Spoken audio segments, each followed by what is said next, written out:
Good afternoon. Thank you again for joining us. We're here at the Emergency Operations Center at the City of Calgary, here with another update on the 16th Avenue water main break.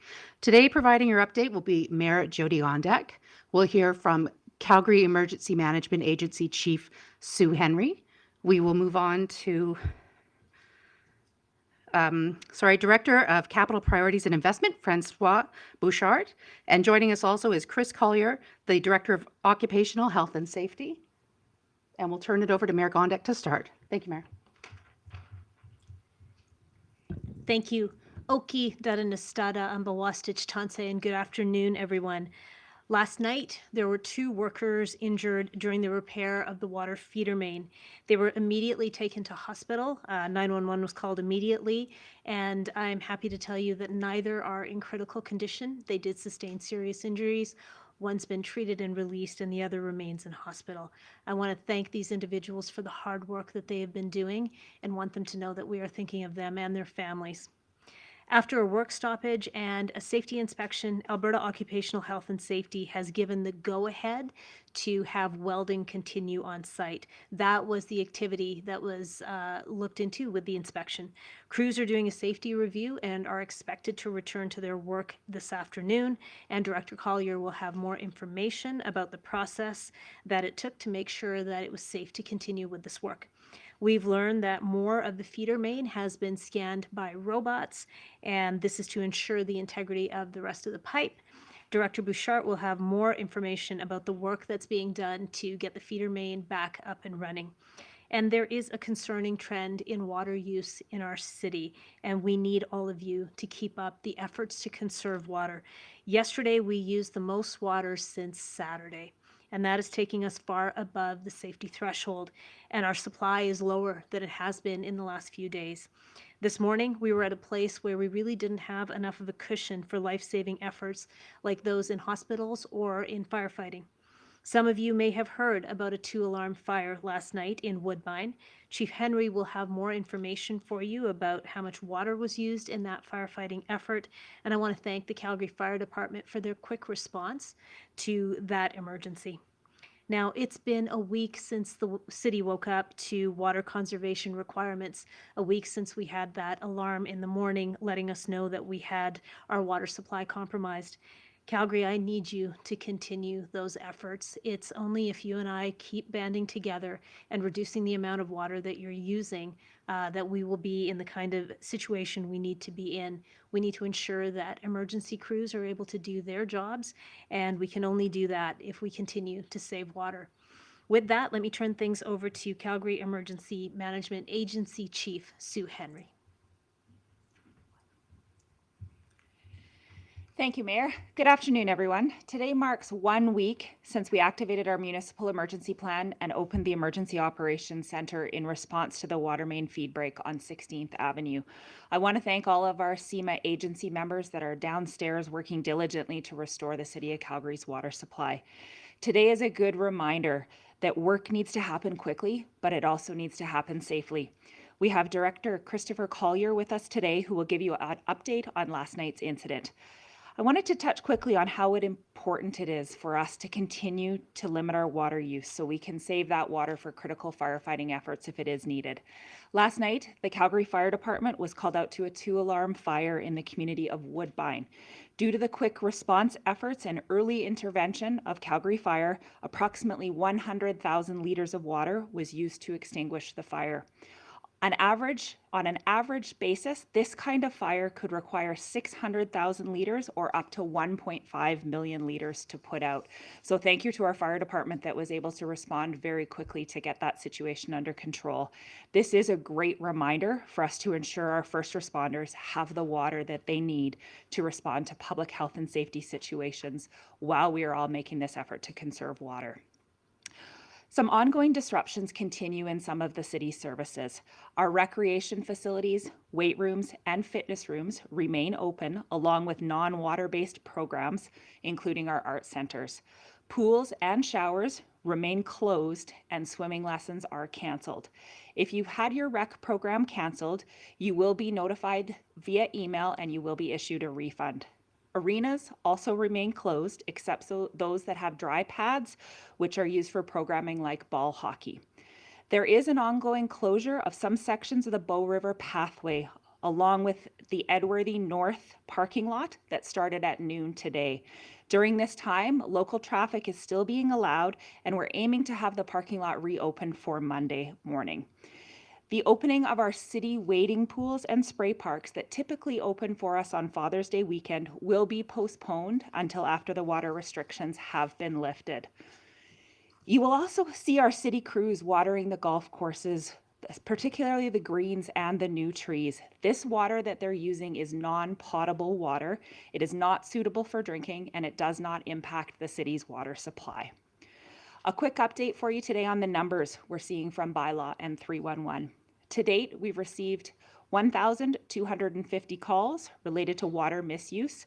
The majority have been resolved, with 70 remaining calls today. Related to fire bans, we've had a total of 90 calls. 6 of those calls are still being addressed today. Since Thursday, there have been 432 conversations with Calgarians providing education on water use and the fire ban, followed by 376 written warnings, 2 violation tickets for water misuse, and 1 ticket was issued related to the fire ban. The 2 water misuse tickets were issued to private construction contractors. 311 continues to experience a little bit higher than normal call volume. Our wait time currently sits at 12 minutes, and we continue to work on bringing on additional staff to provide support over the weekend for this call load. I will now pass to Director Christopher Collier, our Director of Occupational Health and Safety.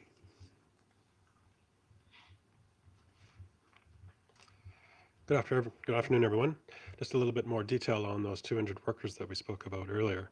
At approximately 9:45 last night, 2 workers on site, 1 employee and 1 contractor, involved in the welding repair were both injured. Both workers were transported to hospital for medical care, and the site work was paused during the safety investigation. A contractor was welding to install the metal collar on the new section of pipe using what's called a come-along system. And while ratcheting the come-along system, a chain broke, resulting in the injuries. 911 was called and EMS was dispatched to the worksite, and both workers were transported to hospital. 1 worker was in serious condition, non-life-threatening, and the other was in stable, non-life-threatening condition and is now released. Alberta OHS attended the site this morning as part of the safety investigation. At approximately 10:40 a.m. this morning, OHS Alberta was satisfied that the welding work could continue, which was the subject of their investigation. There are safety protocols for returning the site to operations, and this has been underway since the clearance was provided by OHS Alberta at 10:40. We continue to work with OHS Alberta for any questions and corrective actions we may see going forward. This is part of our after-action review process, as we do as part of any regular operation. Keeping our employees safe is a core value at the city. It's part of who we are as an organization. And with that, I'd like to hand over to Director Bouchard for more details. Thank you. Thank you and good afternoon. At this point, I'd like to provide an update on our repair work in progress. As you've already heard, we did have an incident on site last night that unfortunately caused injury to 2 of our workers. We are thinking about them today and hope for quick and full recovery. While we understand how anxious everyone is to have the feeder main repaired, worker safety is our top priority. Due to last night's incidents, we have temporarily paused work on the site. This kind of pause is standard after a serious safety incident. It allows us to take care of our people, review our safety measures, make any necessary changes, and protect other workers while we finish this job. Before the safety incident yesterday, we did make progress. The replacement pipe is now in place, and the robot continues its inspection of the rest of the 1950 millimeter feeder main, and we have now inspected more than 4 kilometers, which is about 80% of that section of pipe.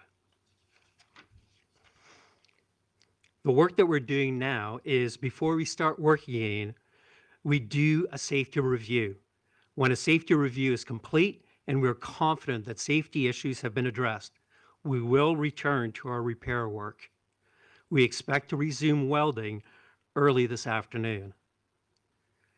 We are also going to continue to collect and analyze information to help us determine what happened to cause this failure and to establish the state of the rest of the feeder main. We have moved the damaged pipe off-site and we will continue to examine it for more information. I want to stress that it will take us time to determine the exact cause. We have a team of engineers analyzing and interpreting the data, including both experts, external experts, as well as our city team. When that information is available, we will provide further details. But for now, our focus remains on the repair, crew safety, and our path to restoring water. And at this point, I'd like to hand it back to the mayor.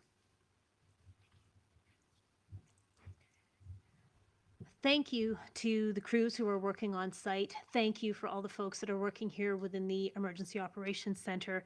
A very big thank you to the tradespeople, the engineers, the scientists, the communicators, and everyone who's working hard to restore service and get messaging out to Calgarians. I also want to thank the communities that surround our city. You have been working as diligently as we have to reduce your water consumption, and everyone in Calgary, really, we appreciate your efforts. And I know you're getting frustrated, and I know you're getting tired of being asked to do more. And many of you are saying, why should I do my part when others are not? I would encourage you to keep having those conversations with members of your family, with your neighbors, your friends, the people you work with. If you're hearing someone who's not taking this seriously, please take a moment to remind them that we have to be doing this together because it affects all of us within Calgary as well as our surrounding region. This is not a joke. It is certainly not a conspiracy, and it is serious. So continue to have those conversations and remind people about why we have to continue to save water. The grade sixes that I spoke with at City Hall School over the past week certainly understand it. They've all been giving me examples of taking shorter showers or not taking them at all. They have been talking about what their families are doing in terms of making sandwiches instead of a big meal or barbecuing or using paper plates. They get it. And I think all of us understand that if they can do it, we certainly can. We want to make sure that when firefighters connect to a hydrant, like they had to do in Woodbine last night, that a full flow of water comes out so that we can keep everyone safe and protected. And to the two individuals that were hurt last night, please know that we are all thinking of you, and we greatly appreciate all of your efforts to serve us at this time when the city needed you. With that, let me turn it to Sherry to take questions from media. This is a question for the mayor. This morning you talked about communication and how you can't compare. I guess some people were saying, why is the communication different between the 2013 flood and now? Well, why did you see that as an important thing to make clear today?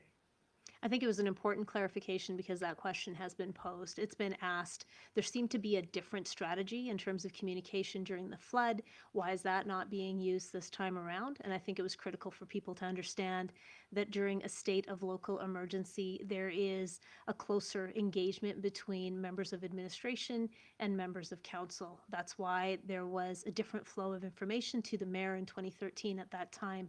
Right now, this situation is not a state of local emergency, and for that reason, it is our operations teams and Chief Sue Henry who take the lead on this. We are looped in as council as information becomes available to us, but the lead on this is the chief and the operations crews. So are you saying, let's say some of the communication, let's say difficulties which you've acknowledged already in the past, is the cause of that the fact that we don't have a state of emergency? Or is the cause of that because people just weren't good at communicating, or how are they related, sort of? Like how much of, if there were any communication difficulties or, you know, messaging, how much of that was because of the state, not having a state of emergency, and how much of it was because of other factors which you might bring up? I think it's really important to recognize that we have really good people trying very hard to get us back to a level where our water is restored to normal. They are working around the clock. They are working in shifts and relieving each other and coming in and trying to pick up what happened in the shift before and carry on with it. And that applies whether you are looking at the folks that are in the trench trying to fix the pipe, or you are looking at our communicators and our teams that are providing them with information. I'm not interested in blaming anyone for any type of a communications failure. I'm the mayor. It's my responsibility to communicate with Calgarians. And when that wasn't sufficient, I stepped up and asked our CAO, David Duckworth, how we could make it better. And we have strived to get information out to you in a timely manner since then. This is not about blaming anyone. We have great people that are trying to get you all the information that you want and need. Sometimes we can't get it out to you as quickly as we want to because there's two things happening. We're trying to mitigate a critical situation, and we are trying to address questions that are not part of that immediate situation. I got a couple of questions, I think, for Chris. But I don't know, maybe Francois. I know that work is ongoing on the site 24/7. Can you just give us a bit of detail in terms of how many people are working at the site and just the turnover in workers? Are they working like 8-hour shifts, 12-hour shifts? Yeah, thank you for the question. I will hand over to Francois, but I'll start by saying that yes, it's a 24/7 operation, but people are not working 24/7. They're on shift work, fatigue, and bringing experts is carefully managed as the site progresses. So that's a big safety consideration, is to make sure that the people are working their shifts, which by the way is a normal practice at any rate. When we work on these large jobs, especially the 24/7 ones, we work in shifts so that we can carefully manage fatigue and bring in fresh crews, and they get the rest they need between shifts. I might have to defer to Francois if there be any numbers of staff. Unfortunately, I don't have that number for you, but we're always reviewing the number on staff and making sure that we only have the absolute necessary individuals there. And also, I listened back to what you had said yesterday in terms of the pipe and about the work that had gone on in advance in terms of monitoring conditions. What causes these wires to snap? So there's a number of different processes that can influence the integrity of the reinforcement wires.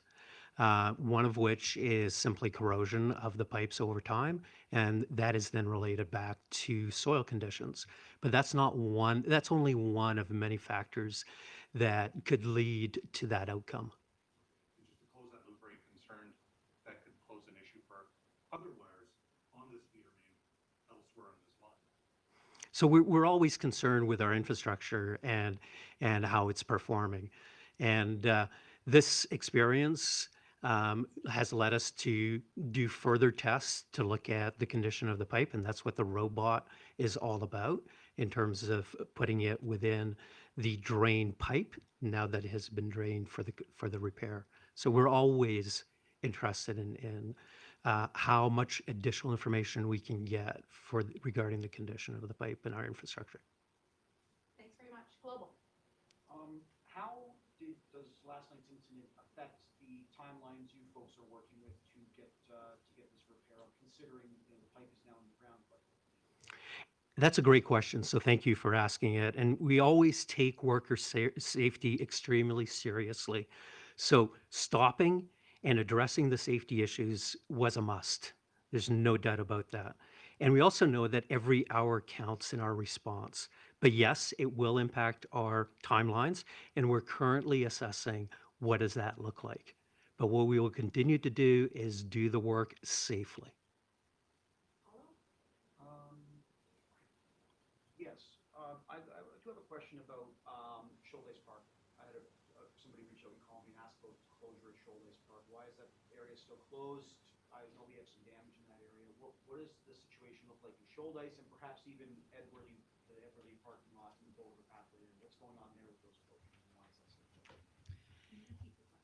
You bet. So the question was around why is there a closure in Shoalhays Park and what does that look like? And a little bit of information on the Edworthy Park parking lot. So the crews are still evaluating the conditions of Shoalhays. When the water feeder main initially broke, a lot of the water headed over towards the Shoalhays Park area, and there was a lot of damage done in that park. So our crews are currently on site evaluating that damage, coming up with a remediation plan so we can get that park online as soon as we can. But until that work is done, we have had to close the park to be able to do that assessment. Your question on what's happening in North Edworthy Park, we've got lines and water lines down there, and it's part of the flushing operation that's being done to work on the repair work. So there is hoses essentially in that area that have shut the parking lot. Thanks very much. This question's from Bear. I know you've talked about, like, you've seen the water use increase, you've talked about the importance of talking to your friends and families, but as the city, how do you kind of address that compliance fatigue and motivate Calgarians to continue to conserve water a weekend when maybe they're seeing the impacts less and less? I really appreciate the question of how do you motivate people to keep up their water sharing or saving measures when it's been a week. I can tell you this. I woke up this morning really wanting to wash my hair. Took a good look and thought, well, I'd really like to do that, but I'm not going to. So, I skipped the shower today, took the bird bath, as it were, and I understand that it's tough. I'm not immune from this like all of you are. I've had to put Post-it notes on the flushers on our toilets to remind everybody that if you don't have to flush, don't flush. I've had to do a lot of things around the house, especially putting Post-its on taps to say, think about this before you turn it on. And I know it's exhausting. I get it. It was hard to figure out when to do laundry. This is not easy. And so I would say this to you. I appreciate everything that you're going through. I know it's difficult, and I know I'm asking you to do more. I get it. So as tired as you are, I also know that you're Calgarians and you're good people within the region, and you understand why we need to band together right now. So I have a lot of confidence that as we have stuck together in other crises, we will do so in this one as well. And I'll just keep reminding you every day that we need to do a little bit more to make sure that people in hospitals are safe and cared for, and to make sure that when emergency crews have to respond to a fire, that they can actually turn on that hydrant and it works. I don't have a simple solution for how we can get over the fatigue we have, but we must do it. We have to for the sake of our city and our region. Thank you. CTV? Mayor, this is for a reporter who's down in the area today. We got footage of folks washing their cars at a car wash just a few blocks away from the water main. If the city is in as dire straits as you say it is, why have you not moved to temporary closed businesses like car washes? You know, I appreciate the question that a lot of Calgarians have about why are car washes allowed to be open. And although I'm not the technical expert in how car washes work, I have been briefed on the fact that many of these organizations use recycled water. And I think it's up to 85% of the water that's used in car washes is recycled. And I will say this, we are actively looking at what else we need to do in terms of putting restrictions in place. And I would say to Calgarians, do you really need to wash your car right now? There are two sides to the coin. If the business is open, do you actually have to go and wash your car? So we're looking at both sides of this, and I'll remind people, it's not going to hurt my feelings if there's a little bit of dirt on your car as you pass me. Maybe for Bouchard again, my colleague addressed the delay that's gonna happen because of the incident last night, and you said you weren't able to put an exact timeline, but in terms of general fatigue, can you tell us if we're talking about a day or two, a week or two, like what's your estimate? So in terms of fatigue, we rotate our crews. So this is not a question of In terms of to address the people's fatigue, I think it would help for them to know if we're talking about a day or two, like the population. absolutely. And I think that what you're looking at is a day or two in terms of using the terminology that you've just given me. This is not adding a week. Okay, thank you. Any other questions? Just Go ahead. we're just one more question about flushing out the line that broke, I guess, that's flushing out on the shoulder. Was there any way of recycling that water? So we always look at opportunities to reuse the water, and that's part of the strategy that we're developing at this point in time. But I don't know if we have been able to identify all of the ways that we could capture and reuse that water. Okay, last question. Yes. Again, given what you said yesterday in terms of what caused this catastrophic failure, possible that there may never be found a cause in terms of one thing or another, given what you said yesterday in terms of the acoustic monitoring, that sort of thing? Is it possible that this just gave way? It happened. There is no cause other than something happened underground that we never will be able to know or see. So when we do an inspection to determine cause, we're always doing that on the basis of likelihood or probability that a factor will play into the failure. So those will be assessed in terms of the likelihood or the probability that one of these elements that could lead to the failure was a greater or lesser contributor. It's quite rare that it's just one thing that ultimately leads to a failure. So we look at all the failure factors and look at under the best probable likelihood based on all the data that we collect, what would be the most factors that would contribute to that. And just to follow up, I just have one other water restriction question. Not sure who's best placed to answer it, so I'll just throw it out there. That is, is there a threshold for the city to bring in mandatory restrictions on indoor water use, as in for businesses or for residents? So we do have a bylaw that clearly articulates what restrictions we can impose. It's important to stress that we don't want to unnecessarily impact people's livelihoods, so we're working hard to take a measured approach in terms of the restrictions. However, we are prepared to take more firm measures if consumption levels require it. The other thing that I will add to that is that 700 businesses were contacted directly in the city to help them understand why we needed them to cut their water usage. And I know the teams continue to be in contact with them. If they have questions about what they can do, we are here to answer those questions. If we continue to see an uptick, we will make those calls again and we'll make sure it's clear to people. In terms of indoor restrictions, you can imagine for households how hard that would be to monitor and frankly how difficult it would be to regulate. So again, I'm appealing to Calgarians and their good side, and everyone has one, to please think about what you can do on your own. This doesn't have to be mandatory indoor restrictions. I think we are all good people who understand why we need to do this, and we continue to rely on people's desire to get through this together. Oh, one final one. I'm sorry, just learning that people are washing their cars right near the site, that just kind of blows my mind. Is there some kind of investigation process to make sure that these car washes are actually recycling their water? I would say that our teams that deal with businesses and their uses of water are probably well aware of which ones are using recycled water and which ones are not. And I imagine that they will be in contact with this type of business again to make sure that they understand what the public perception is right now and how they could be doing better in terms of saving water. Thank you. We'll invite Chief Henry to close, and I'll just remind you, again, you're invited tomorrow morning, 8:30 live stream update from the mayor, and we'll be back at 2. Chief, you. Thank you.